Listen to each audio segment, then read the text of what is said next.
Hi everybody, it's Dandruff with your news Cartridge for Wednesday, October 21st, 2015. Today's top story is about a new game that I just found, a new game that's just been announced. Usually I try to save these for later, but oh, this is so good. This is the trailer for One Life. Part of it anyway. I recommend you go watch the whole thing because it is super duper cheesy. The graphics are meh. The voiceover is cliche as hell, and the in-game examples of what player voices are sound completely awful, ridiculous, and not realistic at all. Oh, and then there's this bit where you get to pee on people. I know. Let's just throw the Game of the Year award at it and walk away knowing we all made the world a better place. I haven't even gotten to the best part yet. The name of the game is very literal. You get one life. Not one life per hour, not one life per day, not one life per week. Once you die, you can no longer log into the game. Your playtime is done. Thank you, but please go play a different game. And it looks like it's actually pretty damn easy to kill people. This is a survival horror game with zombies or whatever, similar to DayZ or H1Z1, where people are ruthless, murderous scavengers. And then there's the zombies, pretty much doing the same thing, but AI controlled. Have the developers actually ever played one of these games before? I love survival games. I've played quite a few. I have died simply due to falling off something I didn't know I could fall off of. Because I met a player who was way beyond my skill level and shot me before even saying anything. I was walked up, said, "Hi, how you doing?" Pow, dead. And I've also died because of the AI zombies, which just feels, you just feel dumb and ridiculous, like can't even beat the stupid computer. And then there's something called server resets, which you have absolutely no control over, has absolutely nothing to do with gameplay, and could still put the player in the same fate. Just log in, you're dead, you can't log in anymore. Now, I thought Flock had an interesting idea, where there's a life pool, and every time somebody dies playing the game, it subtracts 1 from the life pool, being several 100,000. I don't remember exactly, but it's a reasonable enough number.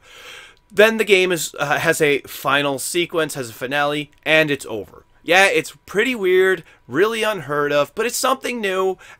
Too bad the game itself just wasn't that good, and gamers don't buy games for cool ideas, we buy them for good games and value for our dollar. You know it's not good? You know it's not good gameplay? Logging into the game and being killed as soon as you're loading because you can't see anyone else yet and your opponent is camping a spawn point. In under a minute, you're out. $10. Yes, they want $10 for this game. This would be okay if it were free to play and you got like 1 life per week, but the players are not going to play your game the way you want it to be played. If I have learned anything about games, it's that not all gamers put the same amount of effort into games. Some players taking certain games more seriously than others. I myself take StarCraft very seriously. I really do. But Smite is a game that a lot of other people take very seriously, but I play it for fun. I take DayZ very seriously, to the point that the ambient sounds really just have me jump. I've jumped because of the squeaky sounds and stuff. Minecraft is a survival game too, but it's all about fun and having and building, and it makes me feel like a kid again. This? I don't want to go anywhere near this except for the story I'm doing now because I can already tell the outcome before I try it.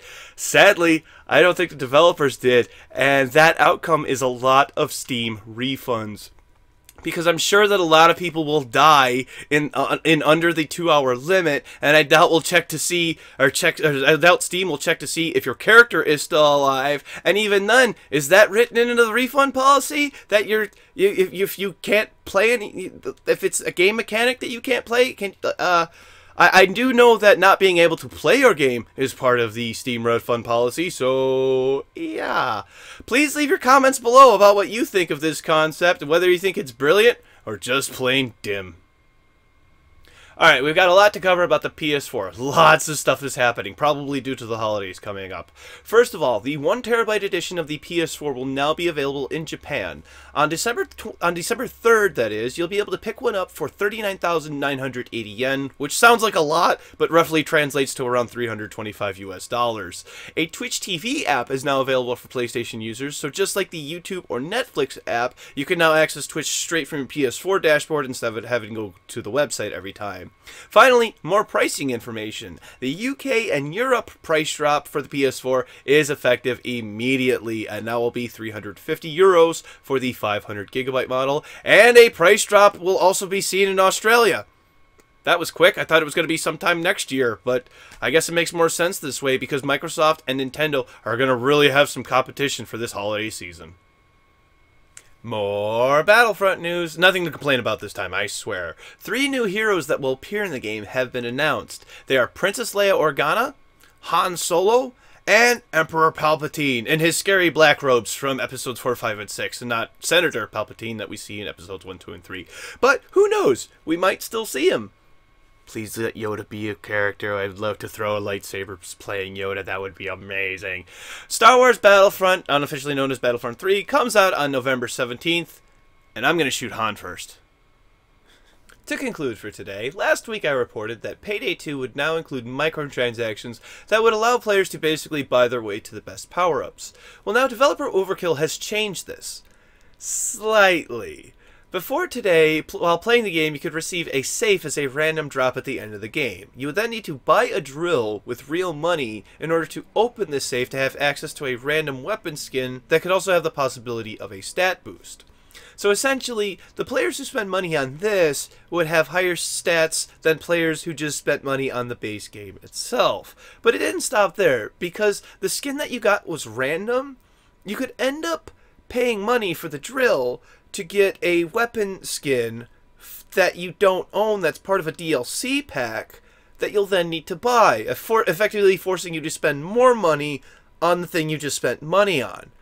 Now, the drills have been added as random drops, making it so that way anyone can get them, but they didn't change the random skin part. You could still end up getting skins for weapons that are part of a DLC pack that you'll still need to buy.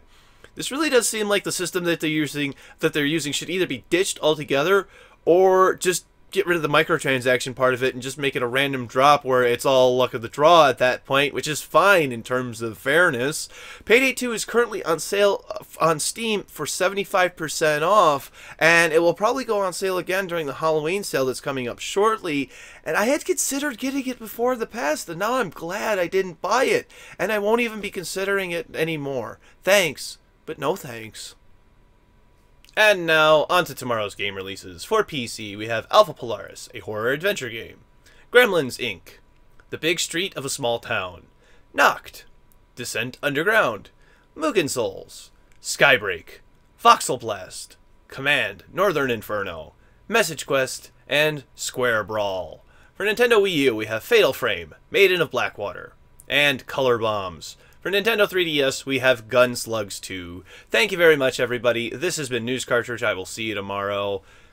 What is it called when the main character from Metal Gear Solid is on an aircraft? Snakes on a plane.